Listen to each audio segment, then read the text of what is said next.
Hey YouTube, it's Des, and today I'm going to be doing my pregnancy story. It took me a minute to gather all of my thoughts because I don't want to leave anything out and all of that. But I'm finally ready to tell you guys my pregnancy story. This whole channel is all about my daughter, Jael. She's turning 5 on the 20th. So, yes, let's just go into the story.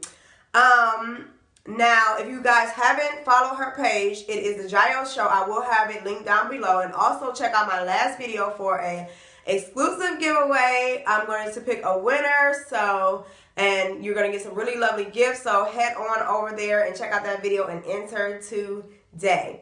Okay. So, it was 2011. I had a really good job. Everything was going well. And I had just become a homeowner. And so I'm like, okay, I'm going to start doing foster care, which I'm no longer doing foster care. So that's one fact about me. But when I started it, I was really excited. I had everything I needed. And so I just jumped right into it. So I had kids in my home at the time. And So I decided to open up a home daycare, and when I opened up the home daycare, I had about 2 to 3 kids, and so, you know, I was getting money from that, and then I had money coming in for foster care, and then, you know, unemployment, but it wasn't, like, enough to, like, really, like, live, so I kind of was, like, living, like, paycheck to paycheck, but I wasn't worried because the person I am, I just know, like, there's, like, you can't go anywhere from, like, being, like, not having a job, not having any money to, like, you know, like, gaining money and all of that, so I didn't really worry too much about it, so I was just like, I'm just going to keep, you know, making posts to try to get more kids in. And so I did. So I was still, like, living my life.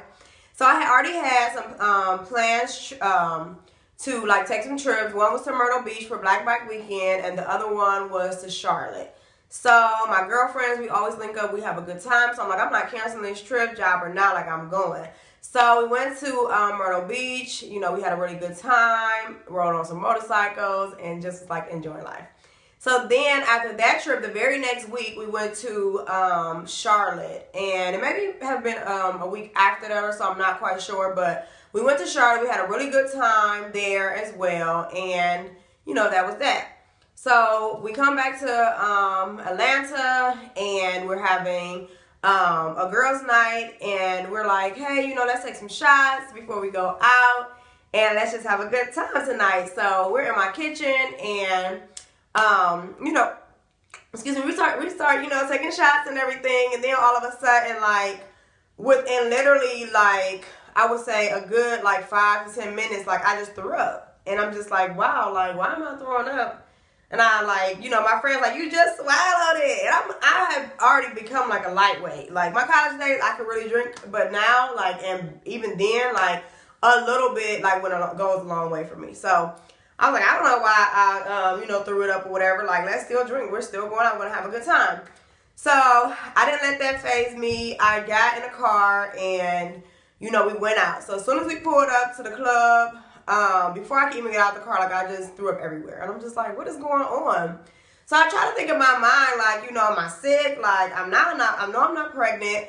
And I would just start to, you know, think about a lot of things. And I'm like, well, my cycle had become a little different, but I had been working out at the time. So and I had just started working out. So you know how that can change your cycle. So I didn't really think too much about it. So I'm just like, okay, like my first cycle was normal, you know, cool. The second cycle was a little lighter. I'm like, okay, cool. And then it's just third month. And I'm like, yeah, like my cycle, yeah, it was only for 1 day. So I'm not quite sure what's going on. But, you know, me, I'm just still living life. I'm like, oh, I'm not pregnant. I just know I'm not pregnant because at the time, like, I wasn't with anyone, and I was just, like, chilling. So I'm like, it's like, I'm thinking in my head, like, it's impossible. Okay, so that was that. So a little time passes by, and so then, like, it's, you know, the 4th month is coming along, and there's no period. Like, my cycle is done. There's no drip, no drop, nothing. So I'm talking to my cousin, and she's staying with me and stuff. I'm like, you know, I think I'm pregnant. She's like, girl, you're not pregnant. I'm like, oh, I think I am. So me, I'm like, I'm not going to pay a bunch of money on a pregnancy test, even though they're not that expensive. But I'm like, let's go to the dollar store. I'm going to get 2 to 3 tests, and let's just see what happens. So we go to the dollar store. I come back and I take the test, all of the tests, and all of them come back positive. And I'm like, whoa, pump the brakes. Like, okay, this is crazy. Like, okay. And then I'm just like stuck. Like, when I say like everything in me like went from happy to sad to mad to every feeling you could think of in the world, like that was me. So I'm like, oh wow, like okay. So in my head I'm thinking like these tests, they can't be accurate. But then I had to think like I did take a trip with my daughter's father, and it was a couple months back, and you know it's a big possibility that I could have got pregnant on that trip. So I'm like, oh my gosh. And at the time, like we weren't even talking. We would communicate like here and there, but it wasn't like an everyday thing or anything like that. He was actually driving over the road, so it was like it wasn't really a relationship. It was just like we were still cool, we were friends, and that was that. So first person I called was my mom. I'm like, Bob, I'm pregnant. Like, you know, I'm not in a relationship with anyone. Nobody's going to want me. You know, all of that stuff. I went through all of those emotions. She's like, girl, you are going to be good. Like, you're going to be a good mother. You know, she was just being so supportive. I knew she would be super supportive, and she was actually happy about it and everything. I'm just like, don't tell my dad. Don't tell nobody. Like, I don't want anybody to know until I figure everything out. I don't even have a job. Like, come on, like a real career or a job where I'm, like, able to, you know, really afford a child at this time. So I'm like, I don't know, like what's gonna happen, but okay, here we go. So I called her dad and I'm like, hey, what's up? He's like, what's up? They probably thinking like, why are you calling me? Not in that way, but you know, like I said, we didn't talk like every day or like not even once a week. So it was just like, hey, okay, what's up? You calling me out the blue? I'm like, so, you know, I'm pregnant. And then he's just like holding the phone like, oh, for real? He like, by who? I'm like, by you? He's like, by me. He was like, oh, wow. And it was just like, we just both like was just holding the phone. So he was like, what do you want to do? And he was being really supportive and everything. So, yeah, that's basically my pregnancy story. And so when I went to the doctor's like, ma'am, like, you're almost 4 months pregnant. I'm like, what? Like, at this time, like, I am like, my heart is beating so fast. I'm having all these flashbacks of taking shots. I'm having all these flashbacks of dancing. I'm having so many flashbacks of like the past couple months, like when I was living life, that I'm just like, oh my gosh, like let me just start praying.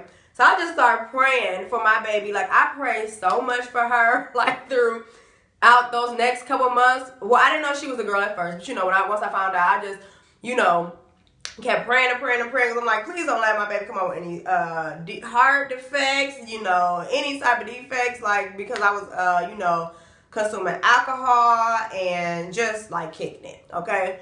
So, I wound up finding out like within a couple weeks what I was having, and I really wanted a boy. Because I always told myself I wanted to be like, I have an older brother and we're like really close now, and he's like a protector of mine kind of like now. So I would always be like, I'm gonna get my brother, like, you know, when I get into it, people and stuff like that. So I always was like, okay, I want to have a son first. I really wanted a boy, but when I found out I was having a girl, my mother was really happy. She was like, you need a girl, you're a girl, you love to do hair, you love to dress. She was like you need a girl, trust me, you need a girl. So at first I was like, oh man, I really wanted a boy, dang. But then like as months passed by, I was like, okay, I'm really happy that I'm having a girl. And I started to get really excited. I started like ordering stuff, not much, but because I have a really big family that supports me back home, and I have a ton of friends in Ohio that I know like absolutely love me and I love them. So I knew that I was gonna get a lot of stuff at the baby shower. So I didn't even like really worry about that part of it, like her needs so much. I was just like, I need to get my stuff together. So I really got online. I started posting. I started getting more kids in my daycare, and I just went back to school. I'm like, I don't even care. Like I have to go back to school so that I can get certified to teach. I would just stay up all night studying. I did an online accelerated program. I was doing really well in it, so I wasn't really worried about that. The only thing that I was worried about is when I have her, I would have had like at least a month or two, and then I would be done with the program. But I was just like, dang, like I want to make sure that I'm doing like what I really need to do, like eating wise, trying to eat healthy and all of that, and get enough sleep, but still like keep up with my work.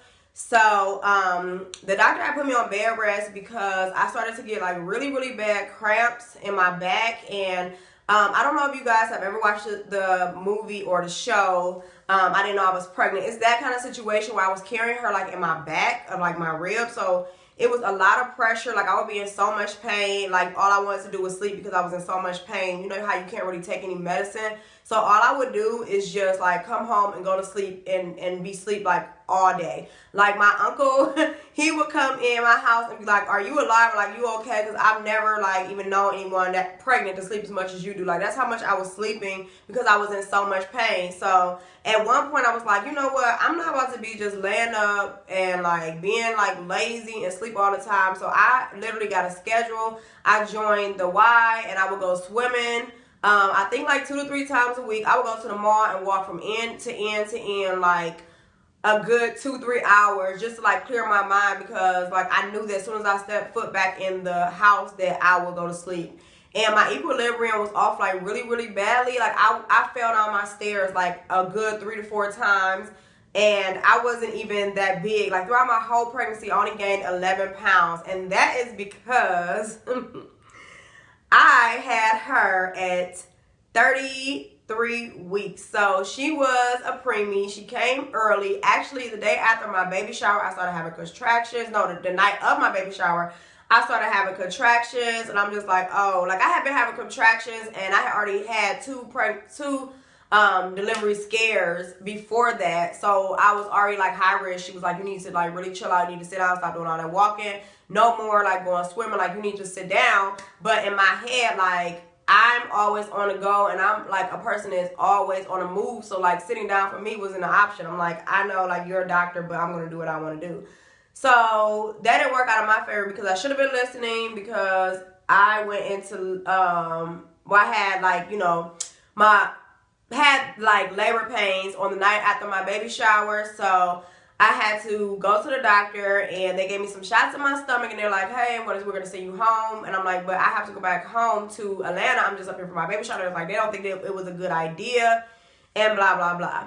So I'm just like, this is just all bad. So the next day, I remember going to Old Navy because I had ordered her some clothes, and I had them on hold. They had them on hold, so I had to go pick them up.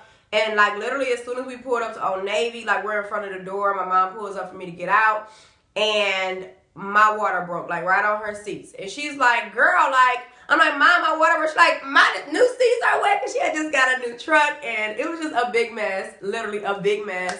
So she took me home, and I'm like, she wanted to take me straight to the hospital. I'm like, no, Mom, like I have to go home first. She's like, you don't need to go home. Like your water just broke. You need to go to the hospital. I'm like, no, I need to go get my bag. And I was one of them people like, I need to be prepared. Like I'm not just going in there like as is, and then have to worry about you coming back, and then you're gonna get an attitude if, you know, if I keep on telling you where stuff is, you can't find it, and I'm going to get even more annoyed. And I heard that, like, you are the most annoyed when you're at the hospital.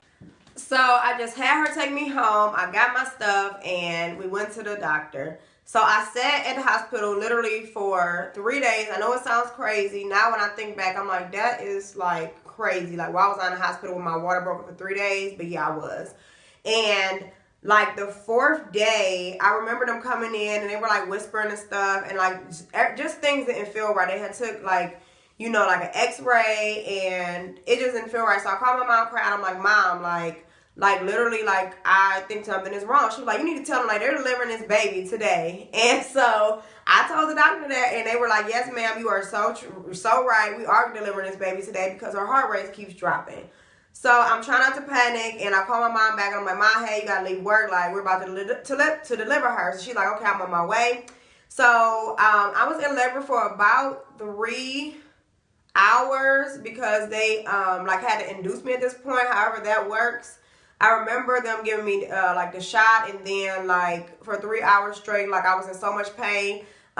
They say like, well, for me, on a level of 1 to 10, like any labor pains, I don't care what anyone says, it's like a 20. Like it hurts, nothing feels good about it. It's not even like bearable pain. It literally makes you feel like you're about to die. Like, that's how I felt on the inside. I know it wasn't like pain-wise, it doesn't feel like that, but on the inside, like, I just feel like everything was just going downhill and I just wanted to die. That's basically how I felt. But, you know, I was hanging in there and I was doing fine, and they kept on asking me that I want an epidural, and I'm like, no, I'm good, I'm going to push through it. I think it is definitely a mind game, because you just have to be really, really mind strong to, like, handle, like, delivering a baby, just period, because there's so much going on. So, it got to a point to where I'm like, okay, my back is, like, in so much pain, like, I can't even do it. So the doctor was like, hey, do you want to get an epidural? So I'm like, yeah, I have to get one, yeah. So he comes in with the needle, and he literally, like, puts the needle in my back. And mind you, this isn't my original hospital. This is a hospital that I was born in as a kid, but I had been going to a doctor in Atlanta, so I hadn't even seen who was going to deliver, you know, my daughter at all. So she comes in, and it's a black doctor, and I'm like, and she's like young, she's like my age, and she's like giving me all these tips and stuff. So I'm like, hey, I'm thinking in my head like black magic. So I'm like just so pumped up because it's a black doctor, and she's like my age, and she about to deliver my baby. So I feel like I'm in good hands, you know. So right when he was about to administer the needle for the epidural, like he had got it like a half inch in, she was like, no, she needs to push. So I pushed. They take me out, put me on the bed. I pushed one time. Nothing. Pushed 2 times. She was like, is this your first child? Like, they were like laughing, like, what are you doing? I'm like, I don't know what I'm doing. This is my first kid. So I push, and yeah, she like pops out. If you guys saw the episode on Martin where the baby flies out, like, that's literally how she came out. I didn't feel a thing. And my mom managed to get there like right when I was pushing, so she did see her you know, be born. Her dad was over the road, so that kind of sucked because he wasn't there. But it was all good. My mom is all the support I really need. Like, she does not play. So she held my hand through everything, and it was kind of like hurtful for me because I wasn't able. I literally heard her scream her head off. She's been having the biggest scream since she was a baby.